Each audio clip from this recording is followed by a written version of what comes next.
We're here at Labour Party Conference in Brighton to discuss how the British economy can get the most out of consumer data.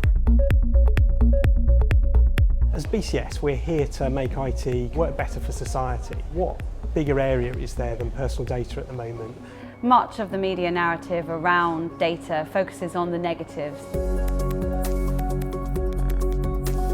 The scandals, the cyber attacks, and there's just a general sense of insecurity and fear over how we should and can share our data. Today, we want to change that narrative, put forward some of the positive ways in which sharing data can enrich and improve your life.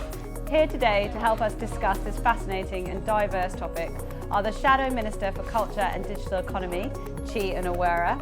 We are making a lot of decisions in this Parliament about how we should share data.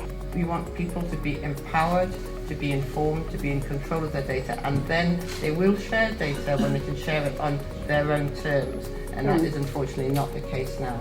We have Liz Cole, Digital Policy Manager for the Citizens Advice Bureau. There's a real opportunity cost here where we're creating and producing lots of information, but it's not actually always being used in our best interests. 75% of people in the UK have concern with the way big companies use data. From the consumer point of view, we'd just like to have kind of more sensible conversation about what we want out of this.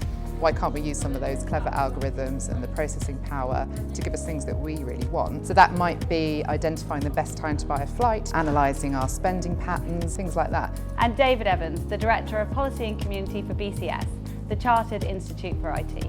We're either prioritising business needs or we're prioritising consumer needs. It's about restoring the social contracts between you and a business. I think that the BCS is right in that part of the solution has to be around some sort of personal data store where your data sits. Are there any questions anyone would like to direct to the panel on this very fascinating topic?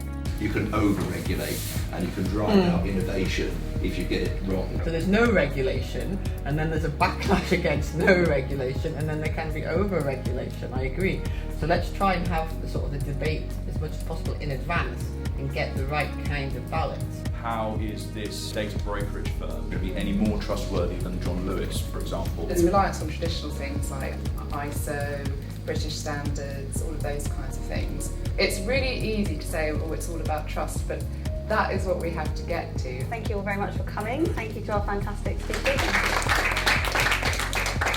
This is what we're here for, to raise these kind of issues, to bring these kind of people together so we can empower businesses, empower people and live in a world that we want to create rather than just the one that's forced upon us.